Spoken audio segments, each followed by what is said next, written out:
Recording in progress.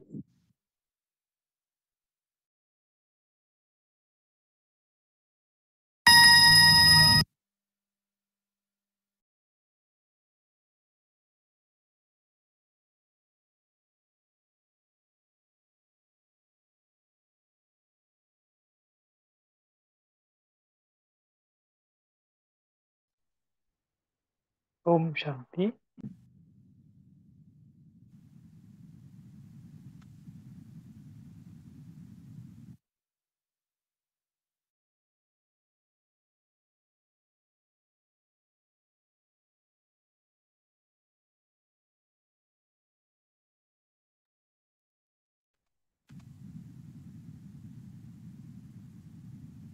Om Shanti. आप सभी का आवाज आ रहा है ना?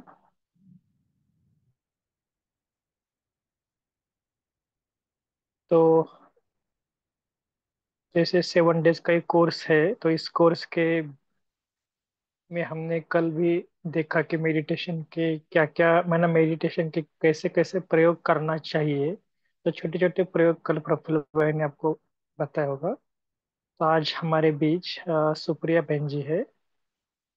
वैसे तो ये अलग अलग जो हमारे साथ जो अभी नए नए भाई बहन आपसे हम मुलाकात कर रहे हैं, ये काफी एक्सपीरियंस है कि जिन्होंने राजयोग का काफी समय से अनुभव भी कर रहे हैं। और विशेषता इनके लौकिक में भी इन्होंने इंजीनियरिंग, बैचलर ऑफ इंजीनियरिंग है हम पुणे यूनिवर्सिटी से, और एमबीए और विशेष एचआर एमबीए उन्होंने किए हैं, self management and crisis management. और करंटली डिप्लोमा इन साइकोलॉजी में और पोस्ट ग्रेजुएशन अभी उनका चल रहा है सिम्बायोसिस कॉलेज में। तो कहने का भाव क्या है कि उन्होंने अपने विशेष जो लौकिक में भी उन्होंने स्टूडेंट को सिखाना, उनको बहुत अच्छी तरह से, जैसे हमारे जो विंग्स है उसमें एजुकेशन विंग है, उन्होंने इसमें काफी एक्टिवेट है। तो हमारे साथ ये अभी जो आपको सिखाएंगे कि परमात्मा के साथ संबंध को बारे में, ना कैसे संबंध के बारे में हमें रिश्तों में क्या कैसे रिश्ता जोड़ना है और कैसे उसको निभाना है। ठीक है। तो आज का जो सेशन होगा, आज और कल 2 दिन, काफी इंटरेक्टिव भी सेशन होगा। और सबसे इम्पोर्टेंट बात है कि जो मेन परमात्मा के साथ कैसे संबंध जोड़ना है। तुम यो माता पिता बंधु सखा जो भक्ति मार्ग में हम गीत गाते आए हैं, लेकिन प्रैक्टिकल संबंध कैसे जोड़ना है, ये खास आज हम सीखेंगे। आज का जो ये पार्ट है, जो लेसन है, ये बहुत बहुत इम्पोर्टेंट है, जो आपके लाइफ में डेली यूज में बहुत यूजफुल होगा। ठीक है। Over to सुप्रेमेंश।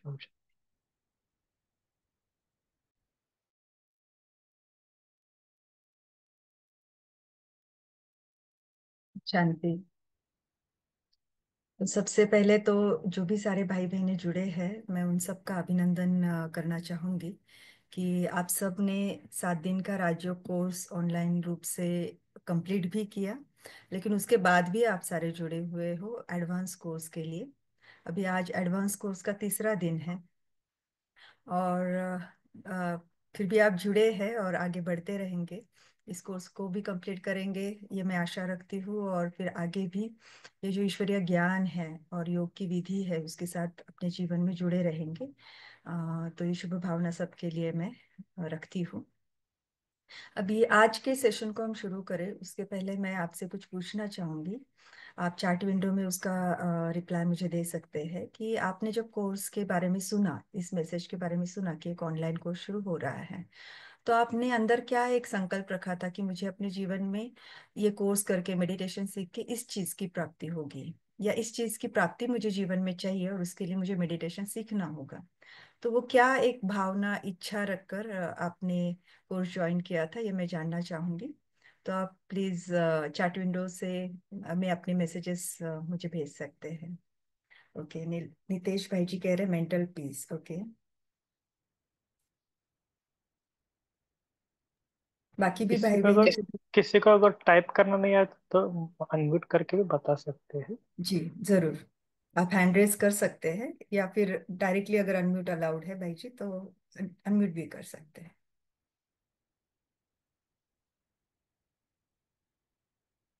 अच्छा, पुरुषोत्तम भाई जी कह रहे हैं कि खुद को जानने के लिए।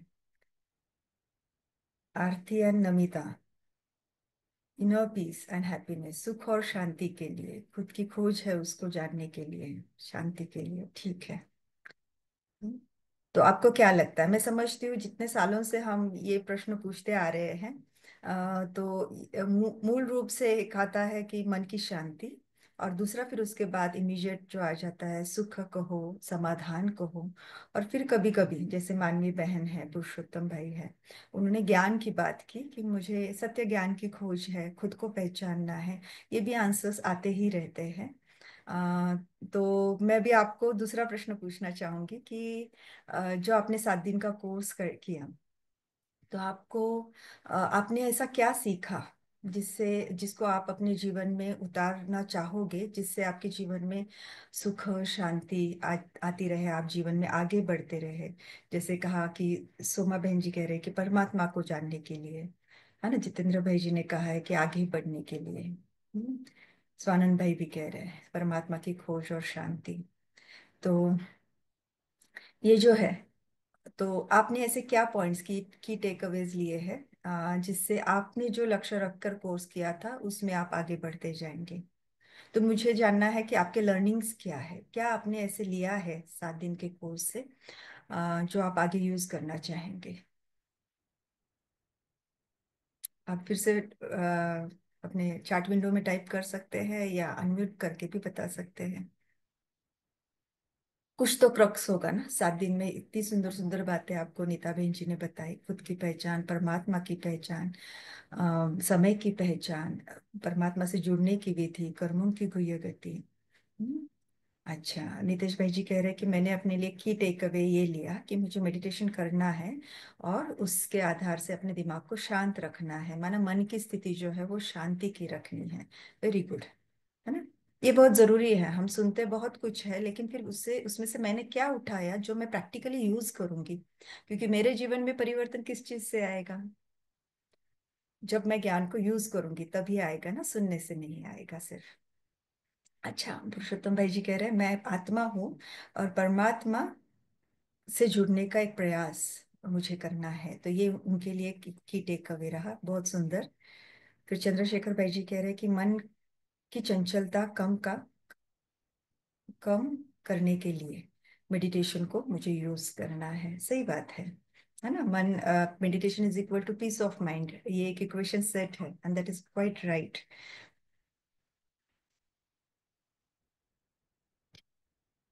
फिर शकुंतला जी ने एक प्रश्न भी पूछा है। आज का और कल का हमारा सेशन विशेष रूप से इसके ऊपर ही होगा कि अगर जीवन में हमारे संबंधों में कुछ प्रॉब्लम्स है तो उसको हम कैसे ठीक करें। भले हमारे सेशन का नाम है कि परमात्मा के साथ सर्व संबंधों का अनुभव कैसे करें, बट ये संबंध जिसके जो साथ जोड़ रहे हैं, और सारे संबंध जब जोड़ेंगे तो वो संबंध, उन संबंधों से होने वाली प्राप्तियां मुझे तो हील करेंगी ही, बट साथ ही साथ मेरे सारे संबंधों को भी हील करेंगी। तो आज और कल में ये जो मूल प्रश्न बहुत बार बहुतों को होता है, कोई ना कोई संबंध कुछ ना कुछ रूप से दुख का कारण बनता है, चिंता का कारण बनता है। तो कैसे, क्या विधि है कि एक अविनाशी रूप से मैं हर एक संबंध में बहुत प्यार से चलूं, सबको प्यार देती चलूं? तो वो हम देखेंगे जरूर। तो जैसे आपके उत्तर आए हैं कि की टेक अवेज क्या है, कि चलो मैं आत्मा हूँ, परमात्मा से मुझे जुड़ना है, या अपने मन को मुझे शांत रखना है। तो अभी जो एक यूजुअल हम सबका एक आंतरिक रहता है, भले कोई अपने हिसाब से उसको शब्दों में रखे, बट एक आंतरिक भावना हमेशा हर एक के अंदर यही रहती है कि मेरे जीवन में एक स्थायी सुख और शांति रहे। हम जीवन में स्टेबिलिटी एक्सपेक्ट करते हैं। हमेशा उतार चढ़ाव आते रहे, कभी खुशी है कभी गम है, ये हमें पसंद नहीं आता है। भले हम इस चीज को अपने जीवन का एक अंग मान लेते हैं, एक्सेप्ट कर लेते हैं कि चलो यही है, और फिर कोशिश करते हैं कि उस खुशी के पलों को हम बढ़ाते चले, बट हमने दुखों को एक्सेप्ट कर लिया है अभी के समय पर। लेकिन ये एक्सेप्ट करते हुए भी चाहना है, जो खोज है वो हमेशा ही स्थायी सुख शांति की है, समर्थ स्थिति की है। अब एक है कि मुझे मन की शांति को अनुभव करना है, और दूसरी बात आ जाती कि मुझे निरंतर मन की शांति को अनुभव करना है। इन दो बातों में डिफरेंस है। तो एक, अगर मैं बैठकर कुछ योग लगाऊं, कोई विधि सीख लूं, और हमने जैसे आपने कोर्स में सीखा है कि मैं आत्मा भी शांत स्वरूप हूँ, और मेरा पिता स्वयं परमात्मा निराकार शिव परमात्मा, ये तो शांति के अनंत सागर है। तो जितना मैं मन बुद्धि से उनसे जुड़ती जाऊंगी, उनकी जो शांति की शक्ति है वो मुझ में समाती जाएंगी। तो मेरे मन को स्वाभाविक रूप से शांति का अनुभव तो होने ही वाला है। या ये विधि, या फिर आप कोई भी अगर प्रैक्टिस भी पहले से कर रहे हो या करना चाहते हो, कुछ भी हम करते हैं तो उसमें कुछ समय के लिए शांति का अनुभव होता जरूर है। लेकिन क्या वो शांति का अनुभव दिन भर में मेरे साथ चलता है, मुझे ये देखना है। क्योंकि स्थायी शांति का, सुख का, स्थिरता का, समर्थता का अगर अनुभव चाहिए, तो थोड़े समय दिन भर में जो हमारा यूजुअल एक अंडरस्टैंडिंग मेडिटेशन के लिए होता है कि कुछ बैठकर करना है, एक। और दूसरा क्या होता है कि वो किया माना ठीक है। अभी के रूटीन में सुबह मैंने आधा घंटा किया, या रात को सोने के पहले एक 10-15 मिनट मैंने किया, ये करना पर्याप्त है, इतना सफिशिएंट है। बाकी तो क्योंकि दिन भर हर एक को अपना अपना कारोबार है, तो ये जो मैं मेडिटेशन कर रही हूँ इससे मेरे जीवन में शांति आएगी। आती जरूर है, लेकिन उतने समय के लिए आती जितना समय हम मेडिटेशन करते हैं। और मैं समझती हूँ सबका, हम सबको अनुभव है ही कि चलो मैंने मेडिटेशन किया, मुझे शांति का अनुभव हुआ, और फिर तो पूरे दिन भर में कुछ भी ऐसी बात होती है जो मुझे पसंद नहीं आती है ना। कोई ने कोई चीज खराब कर दी, काम ठीक से नहीं किया, या कोई लेट पहुंचा, या मुझे ही लेट हो गया, मैं ट्रैफिक जाम में अटक गई, या कुछ और बात करते वक्त कुछ आर्ग्यूमेंट हो गया। तो अभी जो मैंने सुबह मेडिटेशन किया था, तो क्या उस मेडिटेशन में जो अनुभव मैंने शांति का किया था, क्या वो अनुभव मुझे उस वक्त भी याद आता है, और मैं अपने को उस सिचुएशन से में शांति से पार कर सकती हूँ? यह हमें खुद को पूछना चाहिए। अगर हम स्थायी सुख शांति का अनुभव प्राप्त करना चाहते हैं, तो हमें कुछ और करना होगा। और उस और में दो बातें हैं। एक है कि जो भी जीवन में व्यक्ति हमारे जीवन में आते हैं, माना संबंध, हमारे सारे संबंध और संपर्क, और जो परिस्थितियां, दिन भर में और क्या होता है, व्यक्ति और परिस्थिति दोनों के बीच में ही तो जूझते रहते हैं, उनको ही तो हैंडल करते रहते हैं। तो जो भी आता है, और हम सब अनुभवी है कि वो कुछ मेरे हिसाब से आएंगे ऐसे जरूरी नहीं है। व्यक्तियों के अपने खुद के स्वभाव संस्कार है, और परिस्थिति कभी अच्छी, कभी थोड़ी मिक्स्ड, कभी थोड़ी बुरी भी हो सकती है। अब स्थाई माना, जब मैंने स्थाई शब्द कहा, ये बहुत बड़ी बात कही। स्थाई का माना क्या, कि कुछ भी हो, वो पॉजिटिव हो, निगेटिव हो, या कुछ मिक्स्ड वर्जन हो, फिर भी मेरा मन शांत रहे, और स्थिर रहे, स्टेबल रहे, खुश रहे, ये हम चाहते हैं। अब ये अगर मुझे सच में अनुभव करना है, तो जो बाहर हो रहा है उसके ऊपर विशेष हमारा कंट्रोल नहीं रहता। कुछ लेवल पर हम कुछ कर सकते हैं, बट विशेष नहीं रहता। तो फिर क्या होना चाहिए, वो चलो हम मान भी ले कि वो निगेटिव ही है चीज, जिसके कारण कोई गुस्सा हो सकता है, बुरा लग सकता है, भय लग सकता है, लेकिन मुझे तो रहना शांत और स्टेबल है, और समर्थ है, खुश रहना है। तो फिर मैं क्या करूं? तो क्या करना होता है, मुझे अपने अंदर कुछ ऐसा नया दृष्टिकोण डेवलप करना है, ज्ञान युक्त दृष्टिकोण, जो मैं जिस दृष्टिकोण से, उस दृष्टिकोण से जब चीजों को देखूंगी, तो चीज वैसी ही है, लेकिन मेरे अंदर उसका कोई प्रभाव नहीं आएगा। I will be untouched, unaffected. और ये दृष्टिकोण सिर्फ और सिर्फ सत्य परमात्मा ज्ञान से ही आ सकता है, जो मुझे, जो ये जीवन चल रहा है, जिसको हम बेहद का ड्रामा, आपने ड्रामा के बारे में भी सीखा है, इसकी एक सत्य पहचान देता है। और हर एक जो चीज हो रही है, हर एक सीन को यथार्थ रूप से देखने की क्षमता देता है, एबिलिटी देता है, प्रदान करता है। तो जितना जितना मैं ईश्वरीय ज्ञान को अपने जीवन में ढालती जाऊंगी, समाती जाऊंगी, उसके ऊपर चिंतन करती जाऊंगी, ये मुझे अपने जीवन को देखने का एक नया नजरिया, ज्ञान युक्त शक्तिशाली सकारात्मक नजरिया देगा। और जितना ये नजरिया से मैं जीवन को देखूंगी, चीजें भले ऊपर नीचे है, लेकिन मेरा चश्मा अभी इतना पावरफुल लगा है कि उसमें से जो अंदर आता है वो कभी निगेटिव नहीं आएगा। माना मैंने देखी इस रीति से रही हूँ कि चीजों को मैं अपने अंदर ही सकारात्मक रूप से, यथार्थ रूप से उसका राज समझकर राजी रहती हूँ। तो ये है ज्ञान युक्त दृष्टिकोण। और दूसरी बात आ जाती हमारे अंदर की आंतरिक शक्तियां, गुण और शक्तियां, उनको बढ़ाना। क्योंकि सिर्फ ज्ञान समझने से जीवन में परिवर्तन नहीं आ सकता है। हमारे अंदर चीजों को फेस करने के लिए जो गुण और शक्तियां चाहिए, वो उनकी भी बढ़ोतरी होना जरूरी है। We need to charge ourselves. उसके बिना नहीं होगा। है ना, मेरे पास ज्ञान है कि चलो जो भी होता है कल्याणकारी है, एक्यूरेट है ना, हर आत्मा निर्दोष है, चलो ये मेरी बुद्धि में है। और कुछ सिचुएशन ऐसे घटती है, मैं खुद को वो चश्मा लगाकर देखने की कोशिश करती हूँ उन सीन्स को, और बता रही हूँ खुद को, बार बार समझा रही हूँ।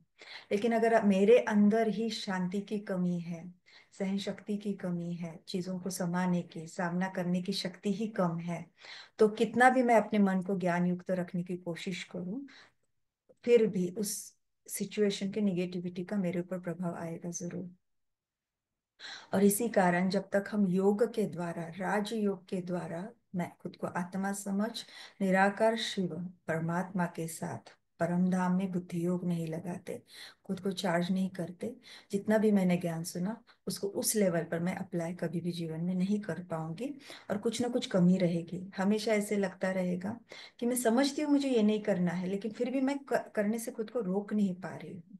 और इससे होता क्या है, और ही आत्मग्लानि, है ना, गिल्टी फील करते हैं हम, कि पता सब कुछ है, गुस्सा नहीं करना है, ऐसे नहीं सोचना है, लेकिन खुद को रोक नहीं पा रही हूँ। क्या करूं? और मैं आप सबसे शेयर करना चाहूंगी कि ये कुछ ऐसा ही अनुभव मेरा खुद का भी रहा है शुरुआत में। जब मैं ज्ञान में आई 2011 में, तो मेरे लिए भी सिस्टर शिवानी ही निमित्त बने। ऑनलाइन उनका, online in the sense TV पर उनका शो आता था, अवेकनिंग विद ब्रह्मा कुमारीज। और वो अचानक से कुछ हुआ और मैंने वो देखना शुरू किया, तो बहुत अच्छा लगा। तो नोटबुक पेन लेकर बैठते थे, पॉइंट्स उतारते थे, चिंतन करते थे, और फिर जीवन में जरूर अप्लाई भी करते थे। और कुछ कुछ परिवर्तन दिखाई दिया तो और ही रुचि डेवलप हो गई।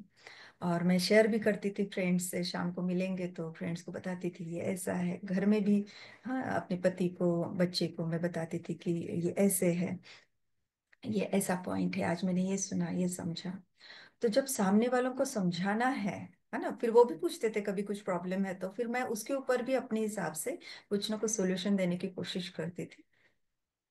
लेकिन मैंने देखा कि मैं समझा अच्छा रही हूँ, समझा अच्छा है खुद ने भी, और दूसरों को भी समझा पा रही हूँ।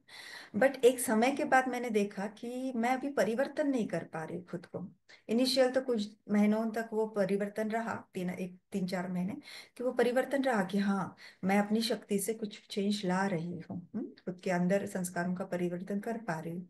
बट एक पॉइंट के बाद वो स्टैग्नेंसी आई, कि जहाँ पे मुझे लगने लगा कि मुझे पता बहुत कुछ है, बट मेरे जीवन में उतनी चीजें उतर नहीं रही है।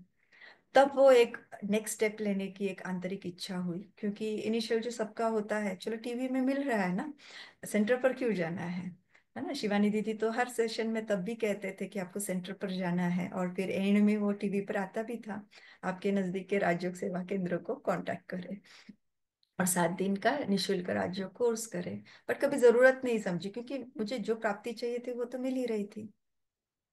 तो एक समय आया जब वो स्टैग्नेंसी को मैंने महसूस किया, और फिर अंदर आया कि अब कोर्स करना चाहिए। सिर्फ सुन के और अपने लेवल पर अप्लाई करके बात नहीं बन रही है, आई नीड समथिंग मोर।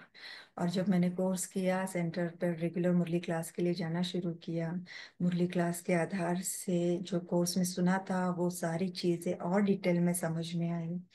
और उस खुद को आत्मा समझ, अपने पिता को परम धाम में याद करना, योग की गहराई के अनुभव, है ना, वो सब, एक वो कंसंट्रेशन भी होना इनिशियली, तो वहां पे हम जूझते हैं। तो वो सब प्रवास एक शुरू हुआ, और जैसे जैसे एक मन की तारुन के साथ जुड़ गई, योग लगाना आने लगा, तो चार्जिंग भी ऑब्वियसली होना ऑब्वियस ही था, तो चार्जिंग होने लगी। तब ये पता चला कि मिसिंग क्या था, वो आंतरिक गुण और शक्तियाँ। ज्ञान की समझ तो ऑब्वियसली जिस लेवल पर भी तब समझा था वो थी, लेकिन शक्तियों की कमी थी, गुणों की कमी थी। और वो जैसे वो बढ़ते गए, तो एप्लीकेशन होना और संस्कार परिवर्तन होना, ये बढ़ता गया। तो इसीलिए मैं आप सबसे यही जरूर कहना चाहूंगी कि आप ज्ञान तो सुन रहे हैं, योग को भी आपने सीखा। और कल प्रफुल्ल भाई जी ने आपको मेड लैब की भी कुछ सेशन मना कल करा के लिया। तो ये जरूर आप लक्ष्य रखें कि हमें दोनों को साथ ही साथ लेकर चलना है। ये गाड़ी के दो पहिए हैं। जैसे संसार में कहते हैं ना, पति और पत्नी एक गाड़ी के दो पहिए हैं। तो वो दो एक साथ ठीक से चलेंगे तो संसार की, है ना, प्रवृत्ति की गाड़ी भी ठीक से चलेगी। आगे पीछे है तो फिर गाड़ी भी ठीक से नहीं चलेगी, प्रवास अच्छा नहीं होगा। वैसे इस आध्यात्मिक प्रवास में भी ज्ञान और योग दोनों के ऊपर अटेंशन होना बहुत जरूरी है। और ज्ञान हमें मिलता है मुरली से। और मुरली यथार्थ रूप से समझाई जाती है सेंटर्स पर। तो हम जब सेंटर पर जाते हैं, उस वायुमंडल में जाते हैं, तो हमारा जो बॉडी कॉन्शियसनेस है, वायुमंडल बहुत पावरफुल होने के कारण हम खुद को आत्मिक स्थिति में स्थित करना हमारे लिए सहज होता है, जो घर में नहीं होता। और अपने बॉडी कॉन्शियसनेस को हम भूलते हैं उतने समय के लिए। आत्मिक स्थिति में स्थित हो। जो हमारी बड़ी बहनें हैं, वो आत्मिक स्थिति में परमात्मा की याद में परमात्मा वाक्य हमें समझा रही है।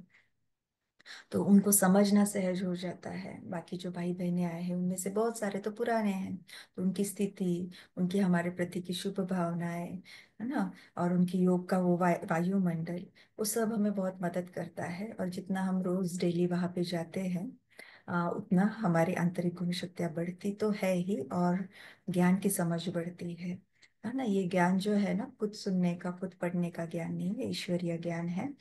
ये अंडर गाइडेंस ही समझना जरूरी होता है। तो इस हिसाब से अगर हम इस प्रवास को करें, तो जरूर और जरूर 100% श्योर है कि मेरी ज्ञान युक्त स्थिति बढ़ेगी। वो दृष्टिकोण डेवलप होता जाएगा।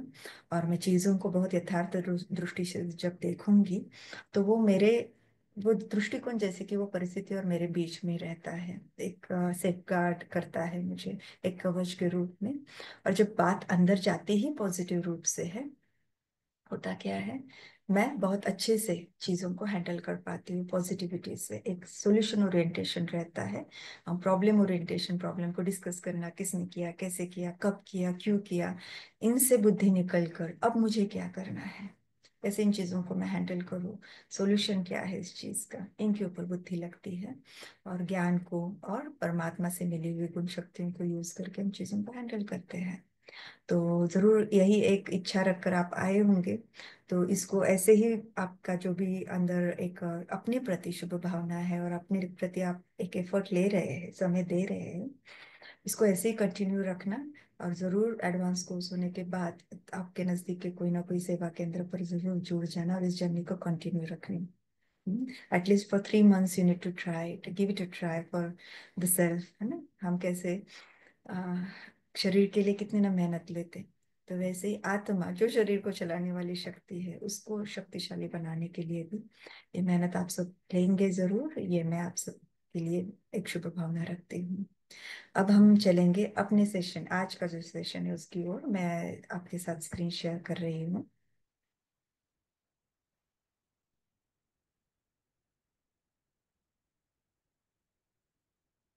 परमात्मा के साथ सर्व संबंधों का अनुभव।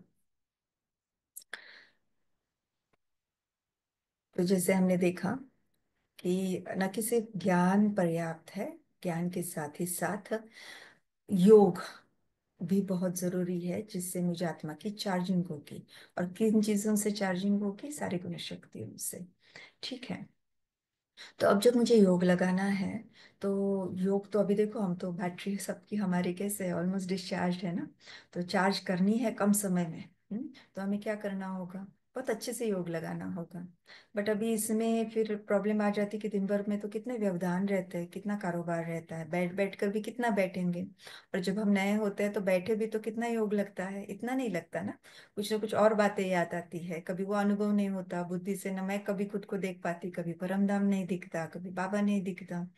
तो ऐसे, और फिर अगर सब कुछ दिखता है तो कितने समय में कर रही हूँ अनुभव, ये भी फिर एक क्वेश्चन मार्क होता है। कभी कभी बहुत अच्छा योग का अनुभव होता, कभी नहीं भी होता, बिल्कुल भी योग नहीं लगता। तो इनिशियल फेज में इन सारी बातों से हम जा रहे होते हैं। तो परमात्मा शिव बाबा हमें एक बहुत सुंदर विधि बताते हैं। वो कहते हैं तुम इसको ना योग कहो ही नहीं, है ना। योग क्या है? बहुत मुश्किल शब्द है। माने मुश्किल लगता है। तो आपने इसको सिंपल याद ये शब्द दे दो। और याद ऐसी चीज है, बहुत सहज है ना, और हम सबको याद का अनुभव भी है। हाँ, याद करते हैं ना सब। किसी ना किसी को तो याद हम करते ही रहते हैं पूरे दिन में, और क्या करते हैं। हाँ, हम किसी न किसी को याद करते ही है। मन बुद्धि का योग या तो किसी व्यक्ति के प्रति लगा हुआ रहता है, या फिर किसी परिस्थिति या कोई काम कारोबार की चीज के प्रति, है ना। हाँ, ऐसे किसी ने कहा ना कहा तो मन बुद्धि का योग लगा ही है। तो याद करना हमारे लिए नई चीज नहीं है। और कारोबार करते हुए भी कोई जो एकदम सगा संबंधी है ना, उसको याद करना भी बहुत मुश्किल नहीं रहता, है ना। यहाँ पे जितने भी पेरेंट्स बैठे, मैं समझती हूँ सारे ही होंगे, बहुत कम होंगे जो कन्या या कुमार है। तो जब भी हम कारोबार में भी होते हैं, जॉब के लिए भी गए हैं, कुछ भी है, हमारे घर में छोटा बच्चा है, तो दिन भर में हमें उनकी याद नहीं आती, बच्चे की याद नहीं आती। उनका चेहरा सामने दिखता है, अगर उसकी तबीयत ठीक नहीं है, लेकिन वो घर पे आपको जॉब के लिए जाना ही पड़ा है, तो दिन भर याद नहीं रहती है कि हाँ, वो पूछना है घर पे कि अभी कैसे है, अभी कैसे है। तो कारोबार भी कर रहे हैं, लेकिन कारोबार करते करते भी जो हमारे दिल के बहुत करीब है, उनको याद करने का अभ्यास हमें है ही। तो याद हमारे लिए बहुत नेचुरल है, जैसे कि मन का एक सेकंड नेचर है ना। तो जो चीज नेचुरल है और मेरे लिए बहुत सहज है, अगर उसको मैं बस एक रास्ता दिखाऊं, एक मोड़ दूं ठीक से, तो फिर वो अगर याद परमात्मा के प्रति हो जाती मेरी, तो कनेक्शन तो एस्टेब्लिश हो ही रहा है। और फिर क्या होता जाएगा, चार्जिंग आप ही होती जाएगी। तो बहुत मुश्किल रीति से याद करने से अच्छा है कि बहुत एक सहज विधि को भी हम सीख लें। जरूर यथार्थ याद इसको ही कहा जाता है कि मैं खुद को आत्मा समझ निराकार परमात्मा को परम धाम में याद करूं। इसको कहेंगे यथार्थ याद। बट उसके साथ ही साथ अगर हम संबंधों से जुड़ते हैं, तो वो बहुत स्नेह पूर्वक याद हो जाती है, और बहुत रसना वाली, उससे आत्मा को, मन को बहुत रसना मिलती है। हाँ, तो याद भी जो है ना, इसके ना अलग प्रकार है, 4 प्रकार है। एक जो याद होती है ना, वो परिचय वाली होती है। माना जनरल, जैसे हम सोसाइटी में रहते हैं, हमको पता होता है कि अच्छा इस फ्लैट में ना ये लोग रहते हैं, फिर दूसरे फ्लैट में ये, इस विंग में ये रहते हैं। एक इन जनरल जनरल हमारे हमें एक परिचय होता है किसी का। तो वो भी कभी कभी हमको याद आती ही है ना, किसी कारण कोई कॉन्टेक्स्ट होता है, तो वैसे याद आते हैं वो भी। फिर दूसरी जो होती है, वो याद है प्राप्ति के आधार से याद। माना कोई की किसी से अगर मुझे कोई प्राप्ति होनी है, तो मुझे उसकी याद आती रहेगी। कि अच्छा इनसे मुझे ये मिलना है, कोई बिजनेस डील है, तो क्या होता है कि हाँ, कल मुझे ये प्रेजेंटेशन करना है, उसके बाद ये होगा। और फिर वो सारा मुझे क्यों इतना परफेक्ट करना है, क्योंकि वो बिजनेस डील होने के बाद मुझे ये फायदा होना है। तो प्राप्ति के आधार से हमें किसी ना किसी की याद आती रहती। फिर तीसरा है संबंध के आधार से याद। किसी से जब हमारा दिल का एक संबंध जुड़ जाता है, तो उनकी याद हमें आती जरूर है। जैसे हमारे जो सारे रिलेटिव्स हैं, तो उनकी याद तो कुछ ना कुछ कांटेक्ट से आती ही रहती है, जो बहुत ज्यादा और नजदीक की उनकी और आती है। बट अदरवाइज भी किसी ना किसी कारण से हमारे जो संबंधी है, उनकी याद हमें आती रहती है। और फिर चौथा उसका प्रकार है स्नेह, स्नेह वाली याद। कि संबंधों में भी कुछ संबंध हमारे इतने नजदीक के होते हैं कि उनकी याद आप ही आती ही रहती है। तो जैसे परिचय के आधार पर जो याद है, यहाँ पे हमें उन्हें याद करना पड़ता है। जैसे अगर बच्चे का बर्थडे है, तो हमें बच्चों को बुलाना होता है। अपने बच्चे का अगर बर्थडे है, तो सोसाइटी के बच्चों को बुलाना होता है, तो हम इसे याद करते हैं, अच्छा अच्छा ये है ना, हाँ अच्छा ये इसके पेरेंट्स है, हाँ ठीक है, मैं कल उसकी मम्मी को याद करती हूँ। तो उसकी मम्मी हमेशा हमारी बुद्धि में नहीं रहेंगी, बट कुछ कारण है।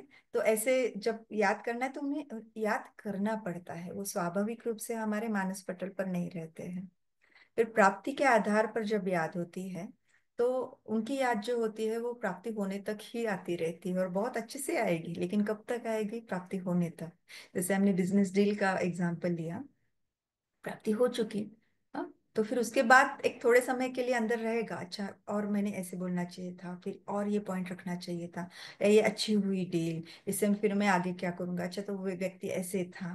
कुछ कुछ समय के लिए वो बस रहेगा, बट एक बार वो सारा पूरा हो जाए, उसके बाद वो कुछ हमारी बुद्धि में नहीं रहते हैं। हाँ, तो प्राप्ति होने तक ही याद आती रहती है। फिर है तीसरा संबंध वाली याद। तो इनकी याद स्वाभाविक रूप से हमें आती रहती है। जो भी हमारे रिलेटिव्स है जिनके साथ काफी हमारा संबंध है, कोई ना कोई कॉन्टेक्स्ट आ ही जाता है। जैसे भाई बहने हैं हमारे और बाकी सगे संबंधी है, याद आती रहती है। फिर और कुछ संबंध हमारे जीवन में ऐसे होते हैं जिनकी याद हमें सताती है। समझते हैं, हम सबके जीवन में ये अनुभव है कि कोई बहुत दिल के करीब होते हैं कुछ संबंध जिनकी याद सताती है। याद सताना माना करनी नहीं पड़ती है, इनफैक्ट इस याद को थोड़ा बाजू रखना पड़ता है जो मैं अपने कारोबार पे या बाकी चीजों पर ध्यान रखूं, है ना। आप ही बहुत सहज रूप से, स्वाभाविक रूप से ये याद हमारे दिल में रहती ही रहती है। तो जब हम देखते हैं कि याद के चार प्रकार हैं, तो अगर मुझे परमात्मा के को याद करना है, तो आपको क्या लगता है इनमें से कौन सी वाली याद, हाँ, अ, हमें करनी चाहिए, जो एक निरंतर चार्जिंग हमारी होती रहे सर्वगुण शक्तियों से। आप चैट विंडो में डाल सकते हैं। परिचय के आधार से याद करें परमात्मा को, या प्राप्ति के आधार से करें, संबंध के आधार से करें, या फिर स्नेह के आधार से होनी चाहिए। अच्छा, जितेंद्र भाई जी कह रहे हैं स्नेह के आधार से। और किसी का कुछ और कहना है? अच्छा, आरती जी और नमिता जी भी कह रहे हैं कि स्नेह के आधार से। ठीक है, क्योंकि स्नेह के सबका ही वही है। अच्छा, नितेश भाई जी कह रहे हैं संबंध के आधार से स्नेह तक नहीं पहुंचना चाहिए। नितेश भाई जी, आपको क्या लगता है? आप अनम्यूट भी करके बात कर सकते हैं।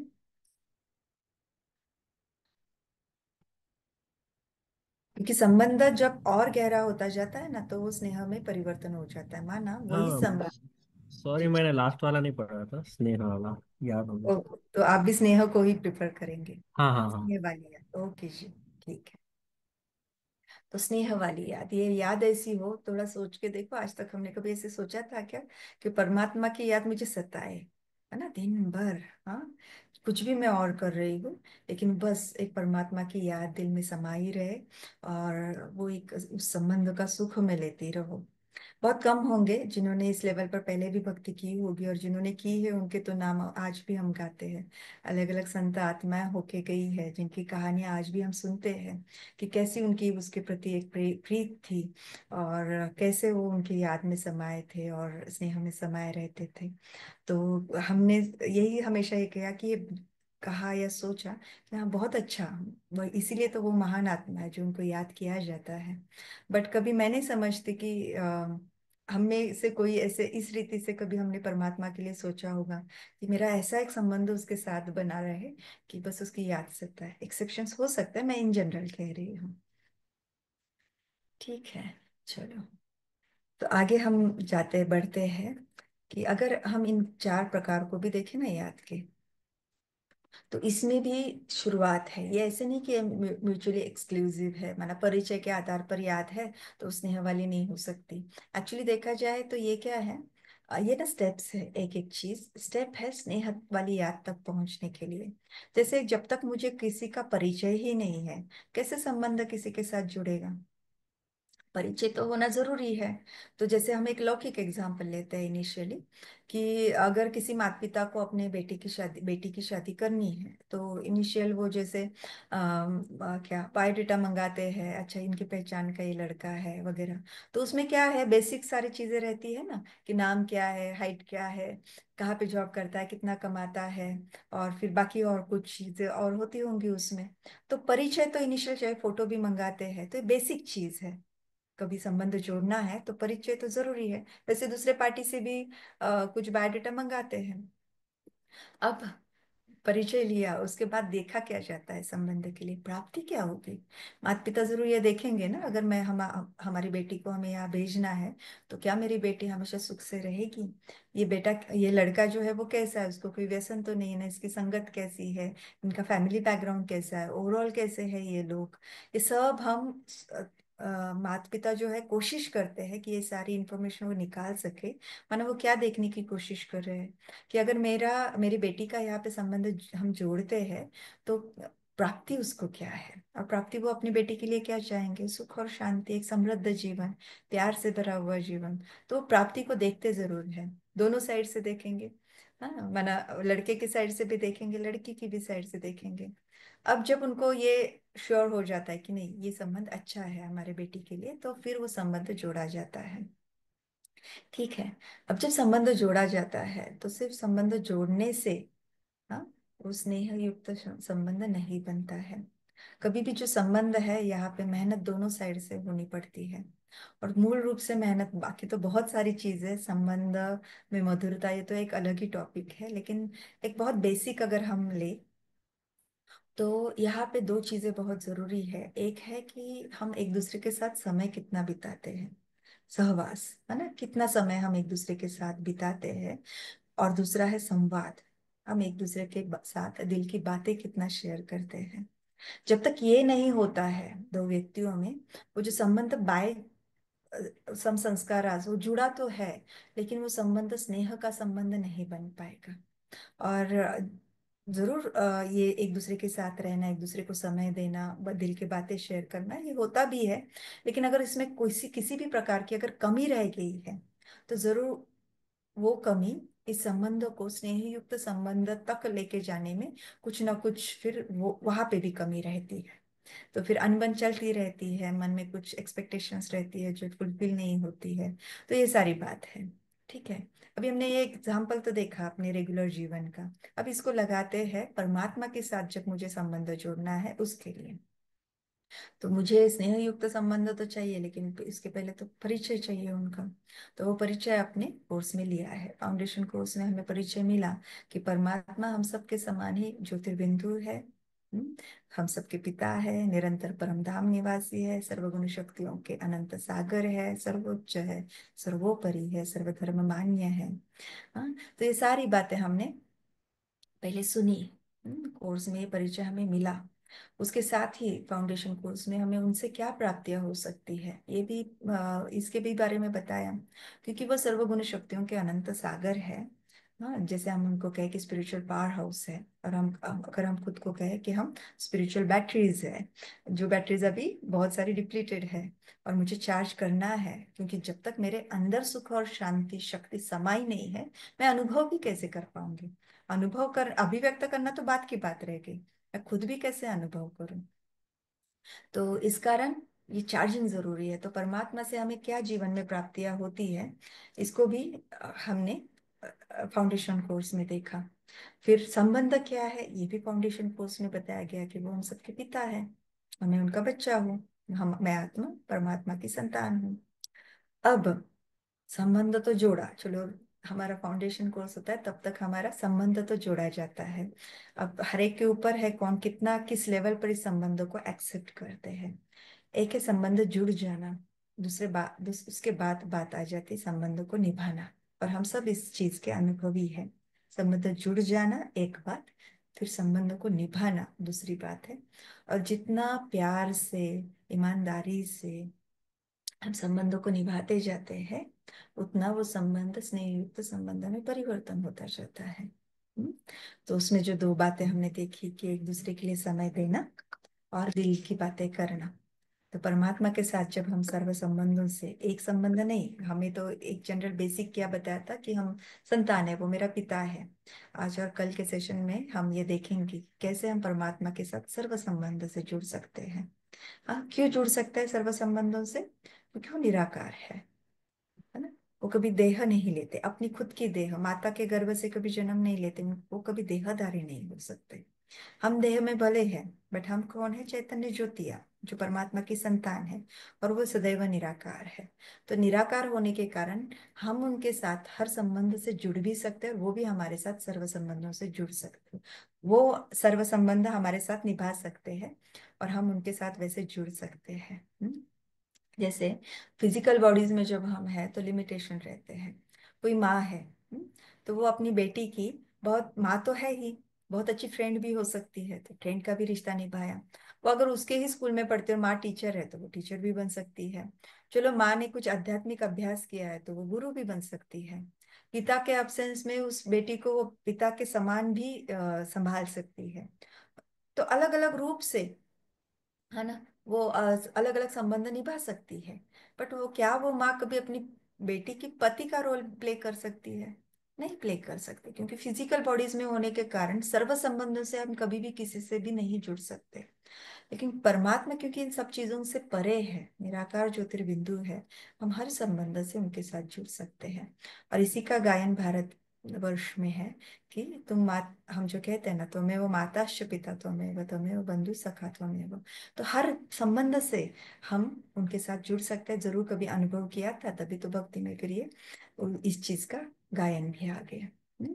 तो हम देखेंगे अभी कैसे हम सर्व संबंधों से जुड़े भी और फिर उन संबंधों को निभाए भी, माना मैक्सिमम हम उनके साथ रहे भी, और फिर उनके उनके साथ दिल का संवाद करते रहे भी। और जितना करते रहेंगे, हर एक संबंध बहुत सुंदर स्नेह युक्त संबंध होता जाएगा।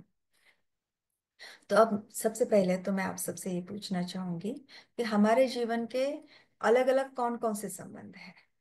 आप चैट विंडो में डाल सकते हैं।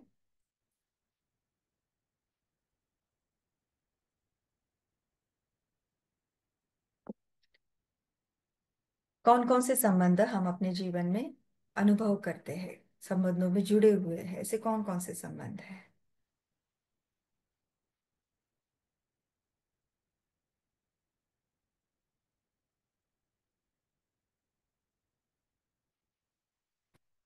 अच्छा, माता पिता, भाई बहन, राइट, पति पत्नी, दोस्त, सही बात है। और इसमें बहुत सारे आगे और क्या है? और कोई संबंध जो हम अपने जीवन में अनुभव करते हैं? गुरु शिष्य का भी संबंध अनुभव करते हैं, वेरी गुड, ये भी तो रहता है। हाँ, जरूरी नहीं है कि हर एक के जीवन में कोई देहधारी गुरु हो, बट ये भी एक जीवन का बहुत इंपॉर्टेंट संबंध है। जी, और एक संबंध, और दो संबंध मैं अगर आपको हिंट देना चाहूँ तो 7 मूल रूप से संबंध है हमारे यहाँ। कलीग्स होते हैं, पिता बाबा माना पिता है। हम्म, और कोई संबंध हम अपने जीवन में अनुभव करते हैं? बच्चे भी तो होते हैं ना हमारे जीवन में, तो बालक, हाँ बेटा बेटी, जी आ गया आंसर, बेटा बेटी है ना। तो बच्चे, ये भी तो एक संबंध है। और फिर और एक संबंध है, मैं समझती हूँ सारे ही यहाँ पे बड़े हो गए हैं इसलिए वो संबंध याद नहीं आ रहा है। हाँ, शिक्षक। हाँ, स्कूल कॉलेज में हमारे टीचर्स भी तो होते थे ना। ठीक है, टीचर अभी यहाँ पे आ गया, बिना बहन जी ने वो क्या, दादा दादी भी है, नाना नानी भी है, चाचा चाची है, मामा मामी है ना। इन लॉज होते हैं हमारे जीवन में, है ना। तो mother in law, father in law है, brother in law, sister in law, ये भी सारा है। ठीक है, तो एक्सटेंडेड एक्सटेंडेड फैमिली के भी, वहाँ के भी रिश्ते हमारे होते हैं। तो बहुत सुंदर, सारे ही जवाब जैसे आ गए। अब ये जो है, हाँ, हम देखेंगे मूल 7 संबंधों की मैंने बात की। तो माँ, माता और पिता, तो इसमें जरूर हमारे जो लौकिक माता पिता है जिन्होंने हमारे इस शरीर को जन्म दिया, वो तो जरूर यहाँ पे हम कंसिडर करेंगे ही। बट इसके साथ ही बाकी जो भी उस एज के, जिनको हम उस लेवल से देखते हैं, उस दृष्टि से देखते हैं, जैसे चाचा चाची है, मामा मामी है, या फिर इनफैक्ट दादा दादी, नाना नानी, वो भी क्या है, बहुत से घर में क्या, बहुत सारे घरों में ये भी कहा जाता है बड़ी माँ, है ना। दादी को या नानी को, दादी को यूजुअली बड़ी माँ कहा जाता है, बड़े पापा जी कहा जाता है ना। क्या पिता का ही रोल है उनका भी, वैसे देखा जाए तो ये सारे जो संबंध है, या इन लॉज है, मदर इन लॉ, फादर, सास है, ससुर है, ये भी माता पिता के ही रूप में है हमारे लिए। तो इन सब ये जो सारे बड़े हैं और जिनको हम माता पिता के रूप में देखते हैं, वैसा रिस्पेक्ट देते हैं, ये सब इन दो संबंधों में हम ले लेंगे। फिर है सखा माना फ्रेंड। तो जो हमारे फ्रेंड्स है, बचपन से लेकर अभी तक जिनके साथ भी हम संबंध अभी भी टिकाए हुए हैं, करंट फ्रेंड्स, वो सारे हमारे फ्रेंड्स, ठीक है। बाकी फिर ऑफिस के कलीग्स, ये भी इस कैटेगरी में ले सकते हैं। भाई बहन जो है उनको भी इस कैटेगरी में ले सकते हैं। मेरे जो कजिन ब्रदर, कजिन सिस्टर है, या brother in law, sister in law है, ये हमारे नेबर्स है, ये सारे फ्रेंड कैटेगरी में हम ले सकते हैं। फिर बच्चा, है ना, बालक, तो इसमें हमारे खुद के बच्चे, फिर हमारे नीस है, नेफ्यू है ना, भाई के बच्चे, बहन के बच्चे, या बाकी जो भी सारे, या नेबर है उनके छोटे बच्चे हैं। हाँ, तो ये सारा किस चीज कैटेगरी में आ जाएगा? बालक या बच्चा इस रूप में आ जाएगा। क्योंकि हम क्या कोशिश कर रहे हैं, मूल साथ संबंध आइडेंटिफाई करने की कोशिश कर रहे हैं। तो बल अलग अलग जो है संबंध कुछ कुछ कैटेगरी में फिट इन हो रहे हैं। फिर एक महत्वपूर्ण हमारे जीवन का संबंध है, वो है जीवन साथी का। हाँ, तो इसमें हम और किसी को नहीं रख सकते, यहाँ पे एक कोई व्यक्ति होगी। फिर है शिक्षक। हम्म, तो जीवन साथी में ऑब्वियसली क्या, पति या पत्नी, स्पाउस। फिर शिक्षक, ये हमारे जीवन में बचपन से लेकर जब तक कि हम कुछ ना कुछ पढ़ाई कर रहे हैं, ये हमारे जीवन में होते ही है। और फिर जैसे बात आई थी गुरु, तो गुरु भी जिन्होंने भी अपने जीवन में देहदारी गुरु किए हैं, तो वो भी हमारे जीवन का एक बहुत इंपॉर्टेंट संबंध हो जाता है। ठीक है। तो अभी ये संबंध किसके है, मुझे आत्मा के, उन आत्माओं के साथ के ये संबंध है। अब कोई भी संबंध जो है, ये जोड़ा तो गया है, लेकिन उसको निभाने के लिए दो लेवल पर हमें ध्यान जरूर देना होता है। और वो दो दो लेवल कौन से हैं, बीइंग और डूइंग। सारे संबंध जो है, आप देखेंगे हर एक रोल अपनी अपनी रिस्पॉन्सिबिलिटी के साथ, ड्यूटीज के साथ आता है, जहाँ पे कुछ ना कुछ चीजों की लेन देन जरूर होती है। माँ बच्चे के लिए कुछ करेगी तो बच्चा माँ के लिए कुछ करेगा। पति पत्नी के लिए कुछ करेगा तो पत्नी पति के लिए कुछ करेगी। शिक्षक बच्चों स्टूडेंट्स को सिखाएगा, स्टूडेंट्स भी जो शिक्षक ने सिखाया वो सीखेगा ना ठीक से। तो फ्रेंड्स भी एक दूसरे के लिए कुछ ना कुछ करेंगे। तो ये जो करना है, इस चीज को हमें समझना है कि ये करना भी ना दो लेवल पर है, बीइंग और डूइंग। अब बीइंग लेवल क्या है, बीइंग माना उस संबंध में मैं उस आत्मा के प्रति क्या सोचती हूँ, मेरी भावनाएं क्या है, वृत्ति क्या है, दृष्टि क्या है, मनी मन में मैं उनके प्रति क्या बात करती हूँ, है ना, क्या सोचती हूँ, या मनी मन हम किसी और से बात भी करते हैं, तो ये सारा बीइंग में आ जाएगा। ये भी रिश्ते का एक, जैसे कि फाउंडेशन रिश्ता है, ये भी एक बहुत इंपॉर्टेंट पार्ट है कोई भी रिश्ता निभाने में। फिर दूसरा आ जाता है डूइंग, माना प्रैक्टिकली मुझे क्या करना है और करते क्या है हम। हाँ, तो हर एक रिश्ते का जो एक कोई ना कोई रिस्पॉन्सिबिलिटीज होती है। जैसे हमने माँ और बच्चे का भी देखा ना, कि माँ ने कुछ चीजें बच्चे के लिए करना जरूरी है, ये गृहित है, पकड़ा जाता है कि ये करना ही है, माँ है तो माँ ने बच्चे के लिए करना ही है। जैसे कि बच्चे को तैयार करना, उसको अच्छे संस्कार देना, उसके लिए टिफिन बनाना है, उसको वो उससे दिल से बातें करना है, जो अपनी दिल खोल कर माँ से बात करे तो माँ को पता चलता रहे कि इसका भाव विश्व क्या है, कोई उलझन से तो नहीं जा रहा है। और बाकी जो डूइंग वाली सारी चीजें रहती है, क्योंकि बच्चों को तो उतनी समझ नहीं रहती है, तो उनका सारा सब कुछ ठीक लगा रहे, पढ़ाई ठीक से करे, जो चीजें उनको चाहिए वो ला के देनी है, रेडी रखनी है, ये सारा देखना, तो ये डूइंग पार्ट है ना। अब इस डूइंग में हम दूसरे से बात भी कैसे करते, इसको भी अ, जरूर पकड़ेंगे। हम एक दूसरे से बात कैसे करते और एक दूसरे के लिए करते क्या है, ये आ जाएगा डूइंग में। तो कोई भी रिश्ता अगर मुझे बहुत अच्छा बनाना है, तो मुझे इन दोनों चीजों पर इक्वल ध्यान देना जरूरी होता है। न कि सिर्फ बीइंग पर ध्यान देना है और ना ही सिर्फ डूइंग पर ध्यान देना है। हाँ, अगर कोई माँ है वो कहे कि मेरा तो बच्चे के ऊपर बहुत ज्यादा प्यार है, माना बस मेरे लिए तो बच्चा ही मेरा जीवन है, बहुत प्यार है, बहुत प्यार है, और स्वाभाविक है, माँ है तो बच्चे के ऊपर प्यार होगा।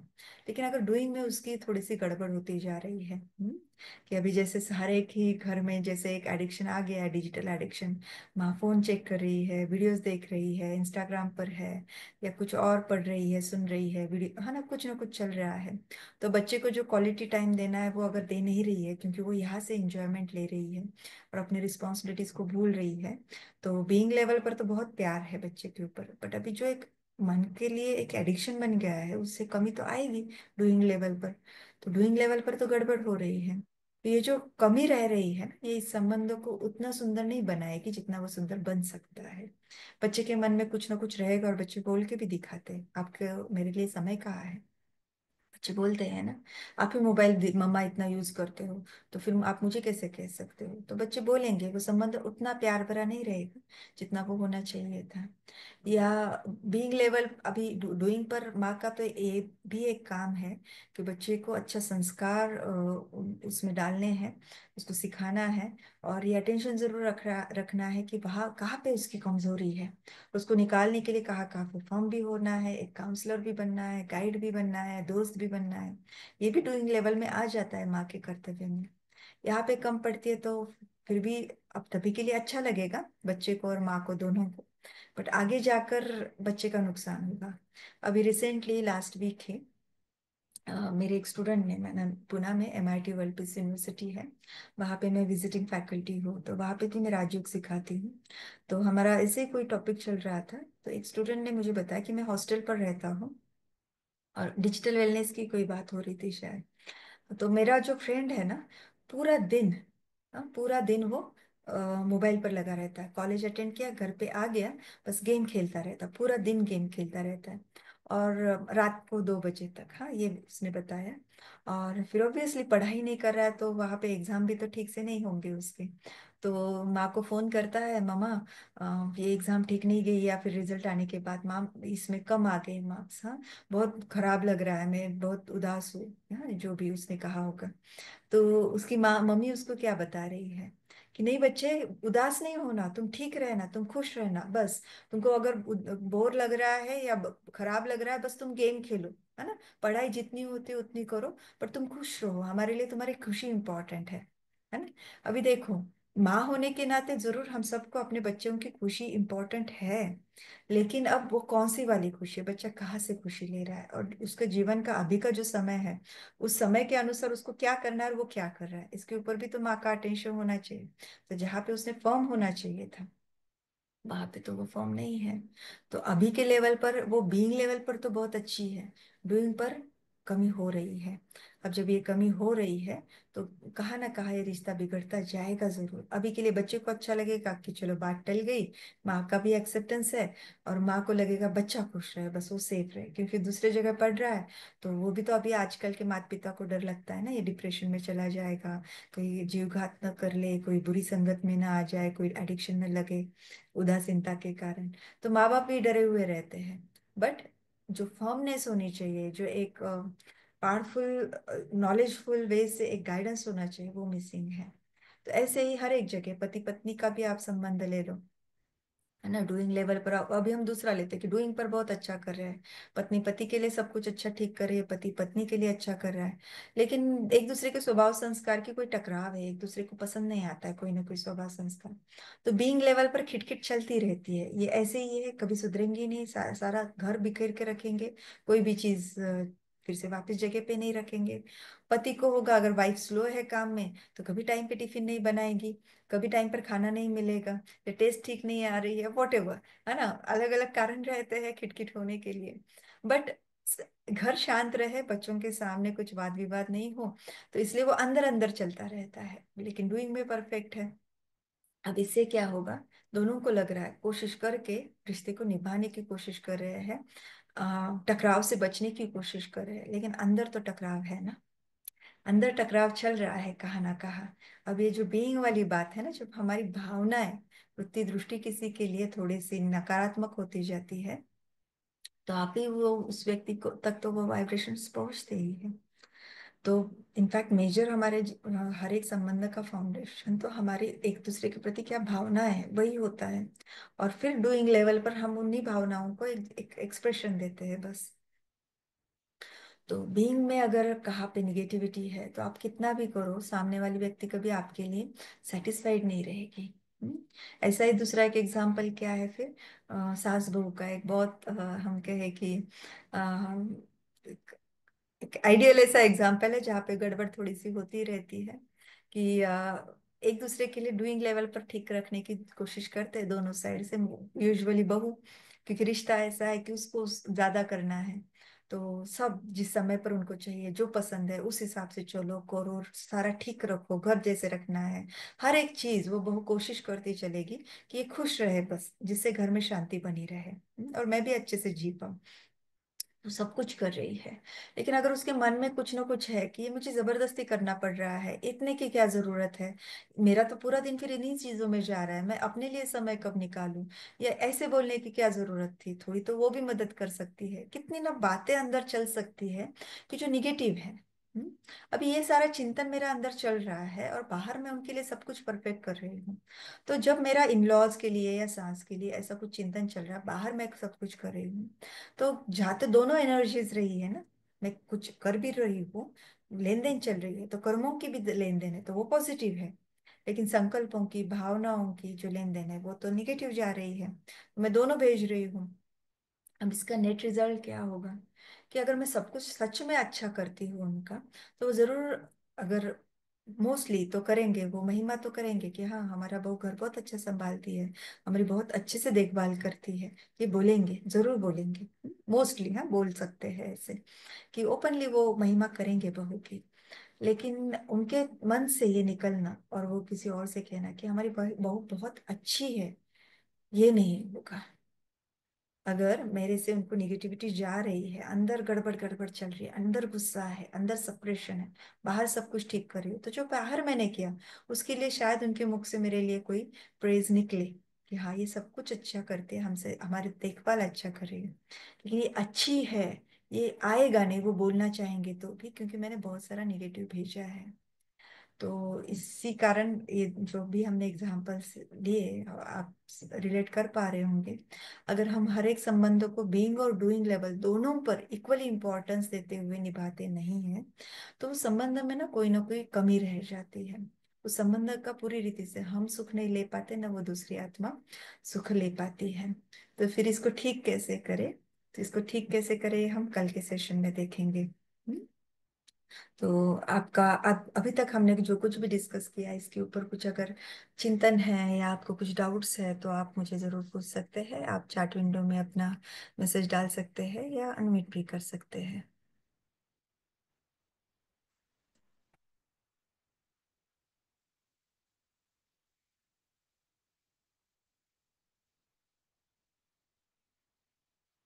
अच्छा, किसी को कुछ पूछना नहीं है?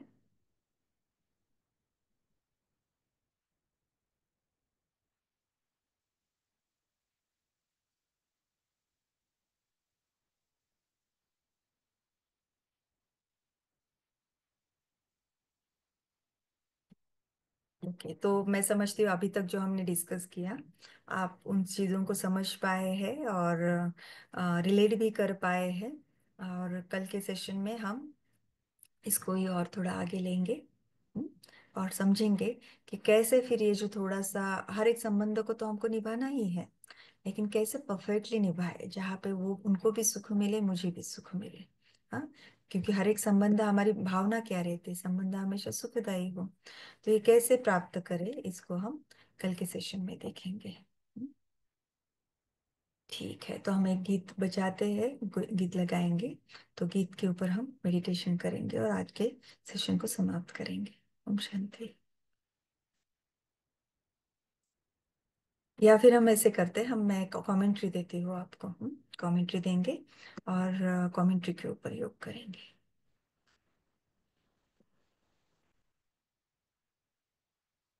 तो सभी अलर्ट और कंफर्टेबल होके बैठेंगे।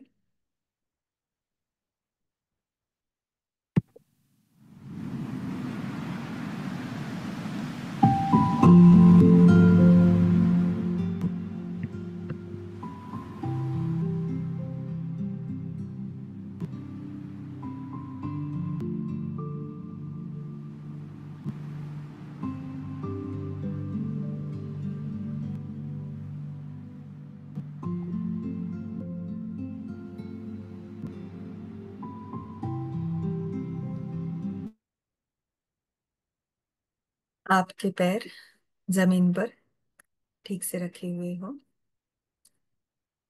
Feet flat on the floor, spine straight.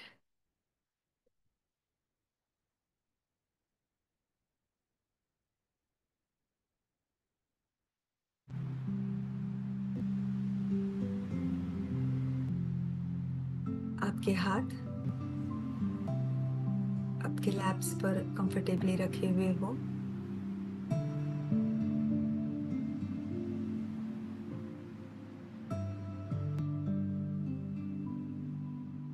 आंखों को आप खुला रख सकते हैं।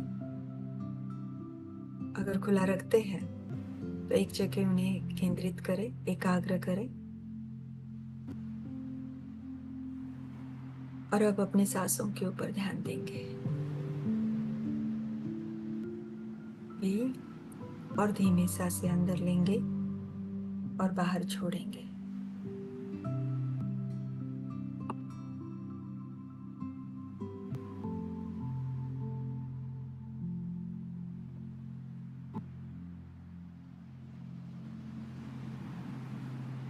हर एक सांस अंदर लेते वक्त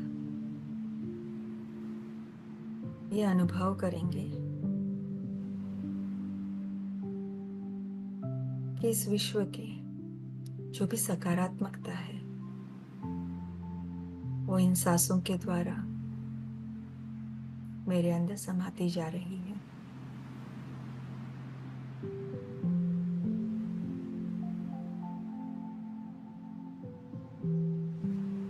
और सांस छोड़ते वक्त ऐसा अनुभव करेंगे मेरे अंदर की जो भी नकारात्मकता है या मन पर या तन पर कोई बोझ है तो वो बोझ मेरे सांसों के द्वारा बाहर छोड़ा जा रहा है।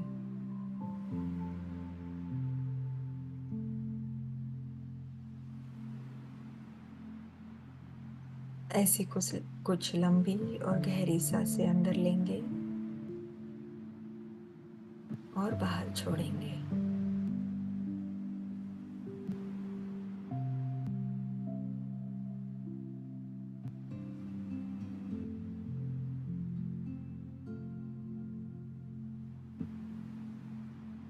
और हर एक सांस के साथ स्वयं को एकदम हल्का रिलैक्स होते हुए अनुभव करेंगे।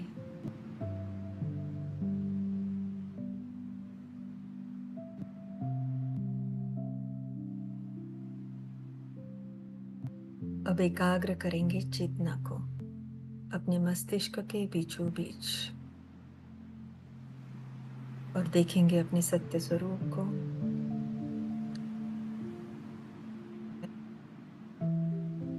एक चैतन्य शक्ति आत्मा हूँ।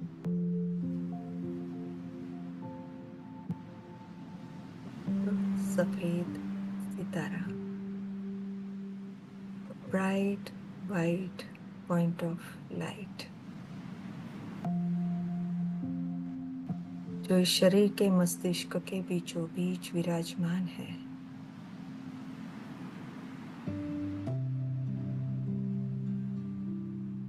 मैं ये हूँ। मैं ये शरीर नहीं हूँ।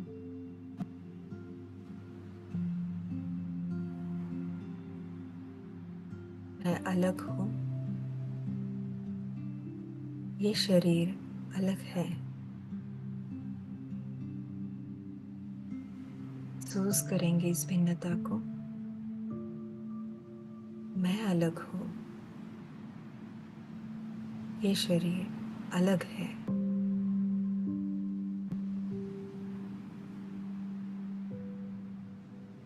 मैं आत्मा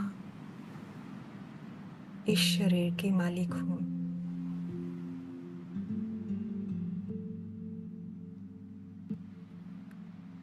संस्कार सहित हूँ।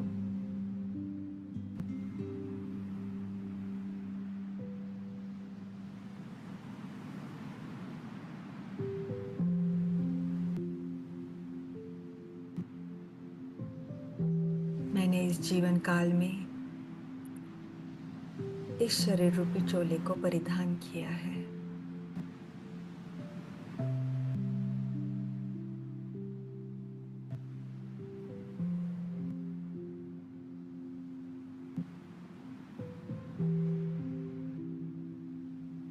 इस शरीर के साथ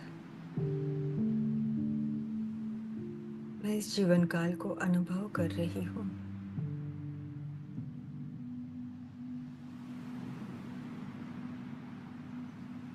इस जीवन की यात्रा में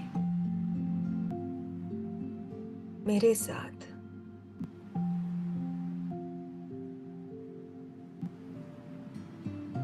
अलग अलग शरीर रूपी वस्त्र परिधान किए हुए अन्य अन्य आत्माएं भी जुड़ जाती है, जुड़ी हुई है। जैसे कि ये सारे मेरे सहप्रवासी हैं।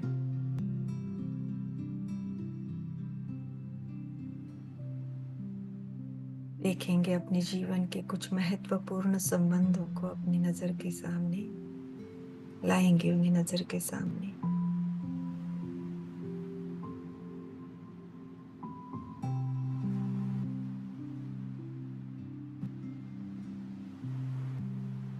उनके चेहरे को देखते हुए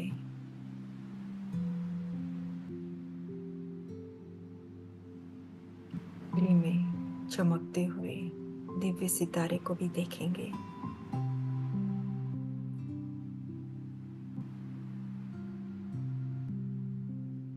और इस चीज को अपने अंदर समा लेंगे।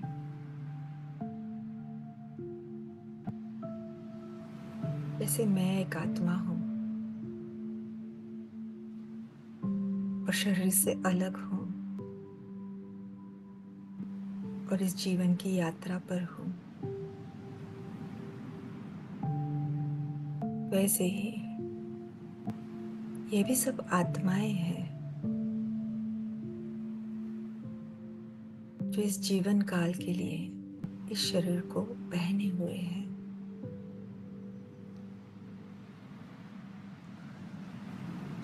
ये सब आत्माएं अपनी अपनी जीवन यात्रा पर है।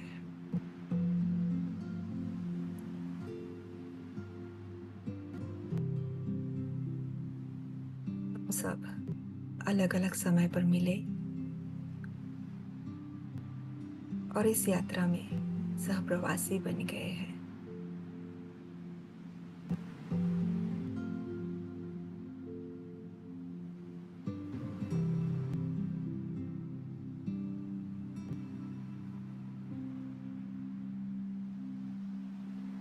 कुछ आत्माओं को उनकी यात्रा में मैंने बाद में ज्वाइन किया और कुछ आत्माएं मेरी यात्रा में थोड़े बाद में ज्वाइन हुए। शायद कुछ आत्माएं इस प्रवास में बीच में ही कहीं और चले गए।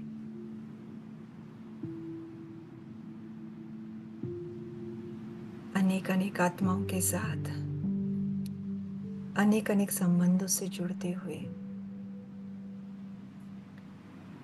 इस जीवन यात्रा का मैं अनुभव कर रही हूँ।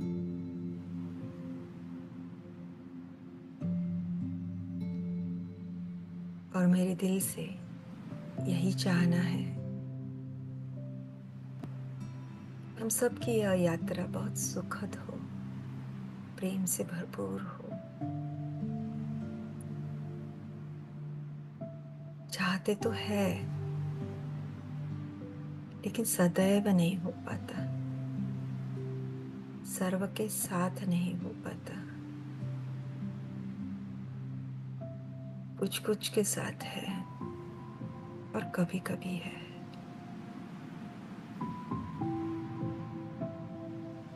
अब मैं आत्मा एक दृढ़ता संपन्न संकल्प स्वयं के लिए करती हूँ कि परमात्मा ज्ञान और परमात्मा गुण शक्तियों से मैं स्वयं को इतना शक्तिशाली और शुद्ध बनाऊंगी कि मेरी जीवन यात्रा मेरे स्वयं के लिए और औरों के लिए बहुत सुखद हो जाए।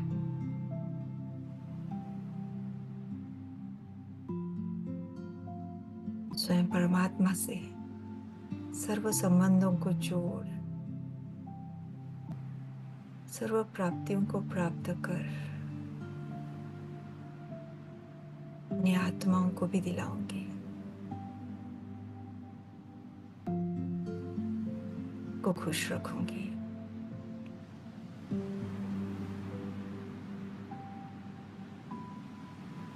समाएंगे इस संकल्प को अपने अंदर कुछ और पलों के लिए।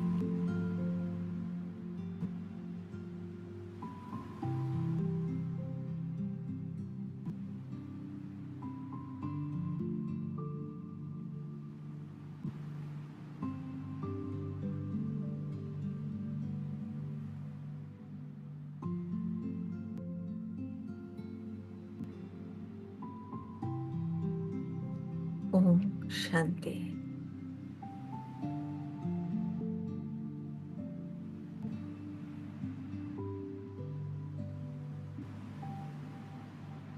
अब धीरे धीरे आप अपनी आंखें खोल सकते हैं, अपने हाथ और पैर को थोड़ा हिला सकते हैं,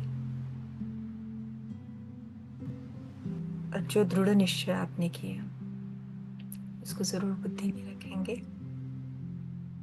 और कल के सेशन में हम जरूर देखेंगे कि कैसे मैं अपने जीवन के हर एक संबंध को बहुत सुंदर बना सकती हूँ।